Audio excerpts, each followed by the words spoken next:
ลิปนี้ขออนุญาตตอบคำถามผู้ติดตามที่ถามมาในหลายๆคลิปว่าเฮาเลี้ยงหมูดำหมูป่าแบบกึ่งธรรมชาตินี่กินขี้หมูนี่รบกวนชาวบ้านบ่หรือเฮามีการจัดการกินของมันจังใดเนาะเรื่องกินของขี้หมูอยู่นี่ถือเป็นหัวใจหลักของการจัดการเลยเฮาพยายามใส่คอนเซปต์ว่าหลักการว่าหมูอินทรีย์ขี่บ่เหม็นเนาะซึ่งจริงๆมันก็เหม็นอยู่แหละแต่ว่ามันบ่ได้เหม็นหลายเลยแทบหรือว่าแทบสิบ่มีกลิ่นเลยเนาะด้วยที่ว่าเวลาให้อาหารนี่บ่ว่าสิเป็นให้ได้ให้ห้ำหรือว่าให้เศษอาหารก็สร้างเนาะเฮาสิมีการมักอาหารมักห้ำนั่นด้วยจุลินทรีย์ก่อนคือ EM ในตลาดทั่วไปนี่แหละที่ยี่ห้อดีๆหลายท่านรู้จักอยู่ซึ่งผมเคยลงไว้ในคลิปก่อนหน้านี้แล้วเรื่องการขยายเชื้อหัวจุลินทรีย์ต่างๆซึ่ง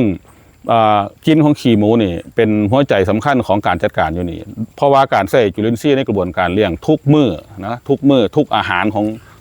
ทุกมื้ออาหารของหมูเลยเนี่ยเนาะประเทศให้กินขี้หมูเนี่ยเพิ่นว่าแทบสิบ่มีเลยนะครับ1กินขี้หมูแทบสิบ่มี2แมงวันบ่เห็นเลยนะครับอยู่นี่ก็เป็นเพิ่นว่าเป็นการเลี้ยงหมูแบบกึ่งธรรมชาติที่มีสภาพกลิ่นสภาพอากาศสภาพบรรยากาศที่เป็นตะยูนะหมูก็เป็นตะยูคนก็เป็นตะยูเพราะนั้นเรื่องกินเลยเป็นเรื่องใหญ่ของเฮา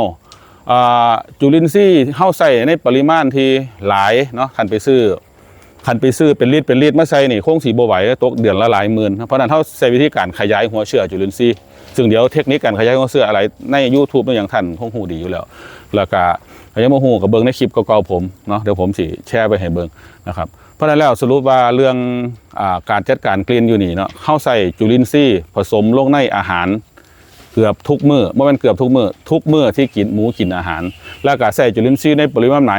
ณหลายเฮาจะเป็นต้องขยายหัวเชื้อจุลินทรีย์เองเนาะซึ่งจุลินทรีย์ที่เขาใส่คือ EM ในตลาดล่ะมีหลายยี่ห้อท่านฮู้จักดีอยู่ก็มาใช้วิธีการขยายจาก1ลิตรให้เป็น150ลิตรเพราะว่าเฮาใส่อาทิตย์นึงประมาณเดือนนึงเฮาใส่ประมาณ150ลิตรถึง200ลิตรเนาะเฮาใส่ประมาณนี้เพราะฉะนั้นเฮาสิไปซื้อจุลินทรีย์มาผสมอาหารให้คุมเอาไว้เพราะฉะนั้นเฮาสิมีเทคนิคการขยายหัวเชื้อจุลินทรีย์ที่เฮาซื้อมาจากตลาดขยายออกให้มันได้ปริมาณหลายแล้วก็ใส่ในผสมอาหารอันนี้คือเป็นสาเหตุหนึ่งที่คอกหมูทุกโซนของเฮาสิบ่มีกินเลยเนาะอันนี้1เรื่องใส่จุลินทรีย์2สภาพแวดล้อมของคอกเนาะด้วยการเลี้ยงหมูดำหมูปลาแบบกึ่งธรรมชาตินี่มันสิเคินว่าเฮาใส่พื้นที่หลายจักหน่อยแล้วก็มีเคินว่ามีต้นไม้มีพืชต่างๆในธรรมชาติที่มันดูดซับกินที่มันให้ความร่มรื่นแล้วก็สำคัญคือข้อขนาดใหญ่หมูบ่ได้ขี่ไปทุกหม่องนะครับมันขี่เป็นทีเฮ็ดให้พื้นที่มันเหลือหลายแล้วหมูไปขี่อยู่หม่องหลายๆพื้นที่หลายๆหมูไปขี่อยู่หม่องนึงไปหม่องนึงซึ่งเฮ็ดให้เคินว่าพอพื้นที่มันใหญ่หมูไปขี่หม่องใดหม่องนึงนี่ปริมาณขี่มันบ่เพียงพอที่จะสร้างกินรบกวนได้สำคัญคือในขี่หมูมันสิมีเคินว่ามันสิมีจุลินทรีย์ที่กินในอาหารของเฮานี่ผสมเข้าไปนำสังเกตว่าขี้หมูอยู่นี่เวลาหมูขี่ออกมาอยู่ในคอกหรืออยู่นอกคอกกระซังทิ่มไว้ประมาณจัก7 มื้อถึง15 มื้อสิมีใยขาวๆเนาะเขาเอิ้นอีหยังล่ะเขาสิเอิ้นสปอร์เชื้อราสิเอิ้นอีหยังกระซังล่ะวิชาการนี่บ่ฮู้ก็คือมันสิเป็นใยขาวๆนี่เคินว่าขึ้นคุ้มในขี้หมูนั่นคือแสดงว่ามันมีจุลินทรีย์มีเชื้อราที่ทำงานอยู่ในขี้หมูแล้วเฮ็ดให้คอกหมูของเฮาคันว่าบ่มีกินนี่ก็เกินไปเคินว่าแทบบ่มีกินเลยเนาะแล้วก็เป็นบรรยากาศที่ดีเนาะซึ่งขนาดเฮาอยู่ในคอกหมูเองเฮาบ่มีกินเลยเพราะนั้นการที่สิไปรบกวนข้างบ้านหรือคนที่อยู่หน้าใกล้เคียงนี่บ่มีกินเลยนะครับอันนี้คือเป็นตอบคำถามอ้าย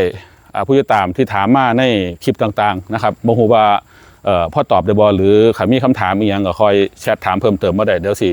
คอยมาเรียบเรียงแล้วก็ตอบทยอยตอบไปนะครับขอบคุณหลายๆครับที่ติดตามคลิปนี้ครับขอบคุณครับ